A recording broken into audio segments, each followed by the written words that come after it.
Welcome to this web lecture in which I will explain the design assignment. In this assignment, we're going to design and create a mock-up, not a fully functional version, of a web-based interface where we monitor the output and some aggregated information of a wristwatch device. So it is a watch, somewhat like what I'm wearing, but this wristwatch device will record our vital signs.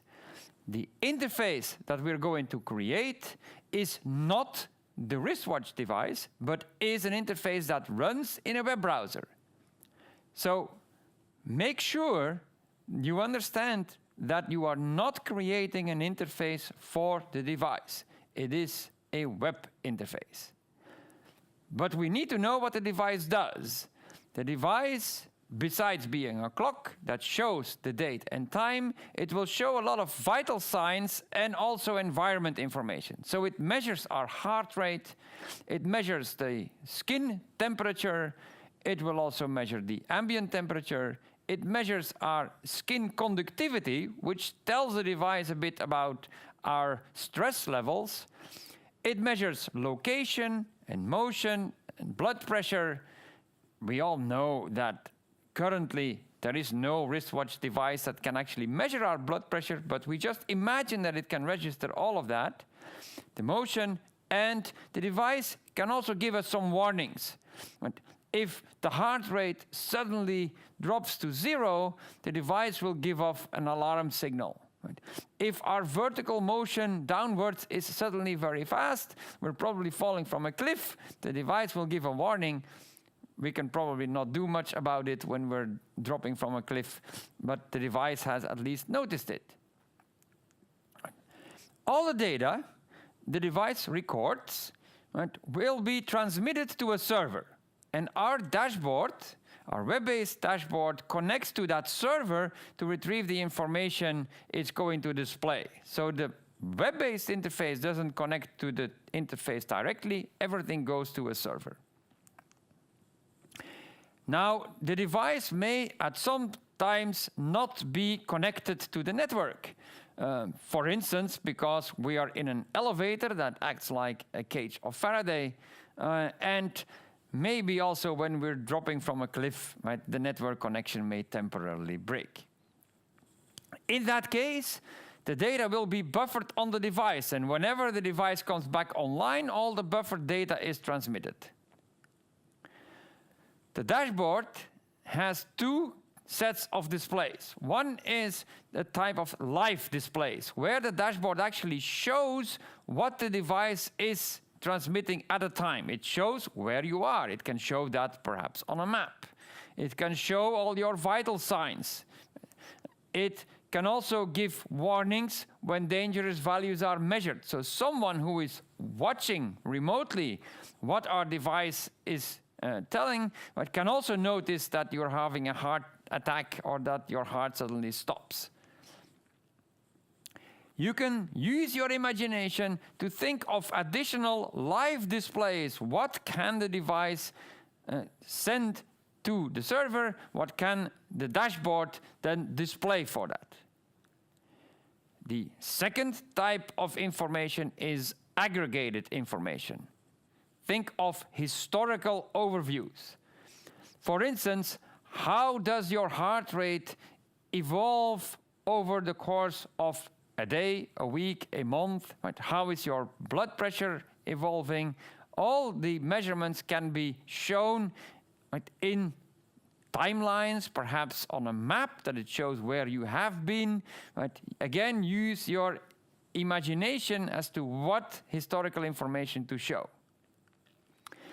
These aggregated data are over different periods, weeks, months, years.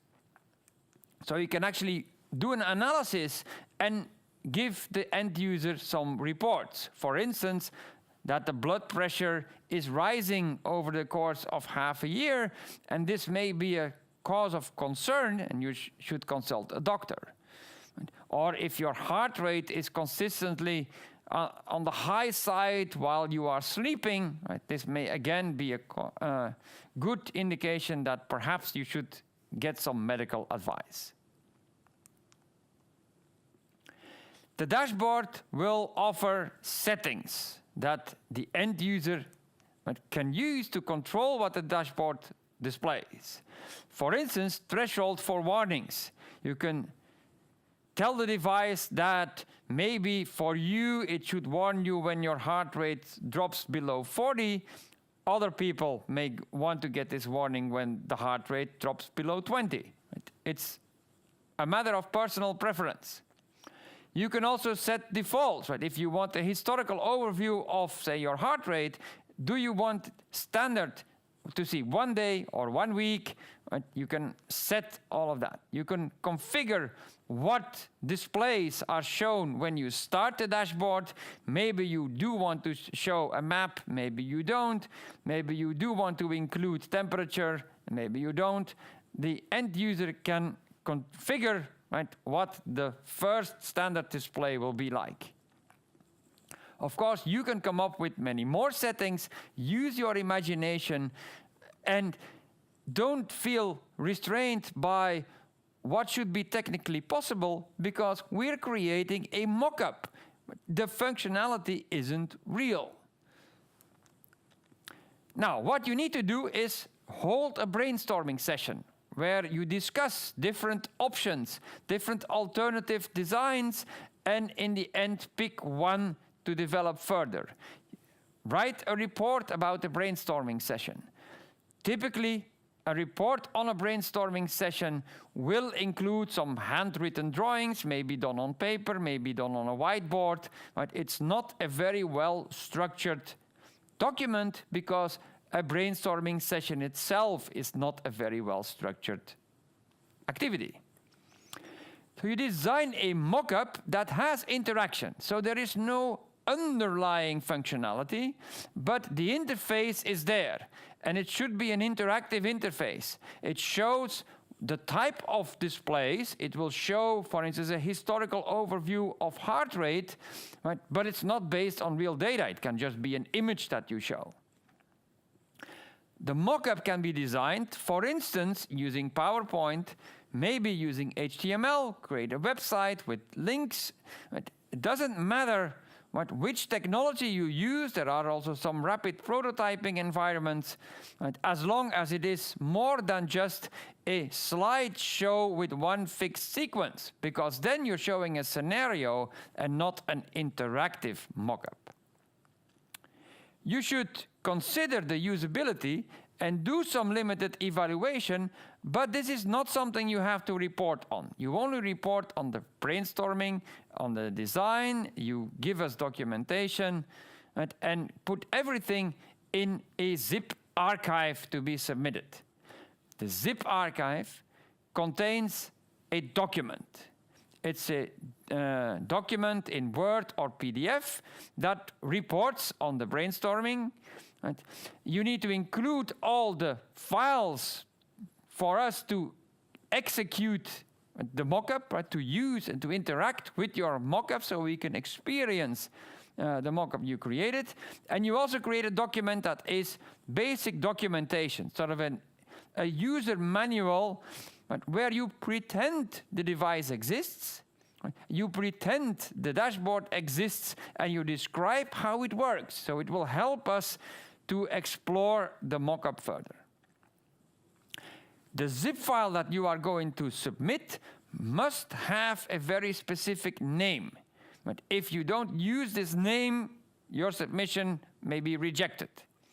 The name is design for the design assignment, dash, and then 2 digits representing your group number, and then .zip, right? A zip archive has a file name that ends with zip. This is not tar, not targz, not rar, it is zip.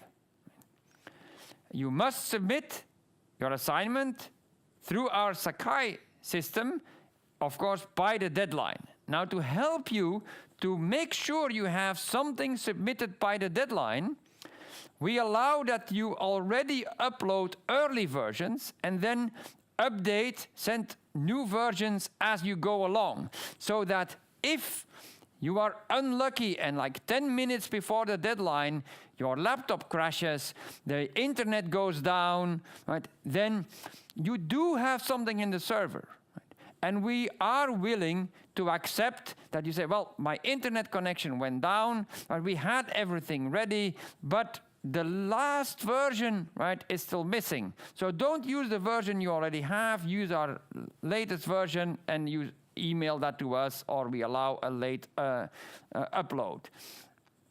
Don't tell us, we never uploaded anything. 5 minutes before the deadline, we were ready to start uploading and my hard drive crashed, right? A group mate still has it, here is it, right? We will not accept it. We will only accept your assignment if there is something on the server. And to make sure that in all cases there is no discussion, make a screen dump that shows the Sakai window confirming your submission. If somehow something went technically wrong and your assignment cannot be found on Sakai, we will only believe that you did something if you can show us the screen dump. Send the screen dump also to your group mates, because we want only one person per group to submit the assignment. So make sure we have one submission and one screen dump as proof, and then you will be safe. Good luck with your assignment, and thank you for participating.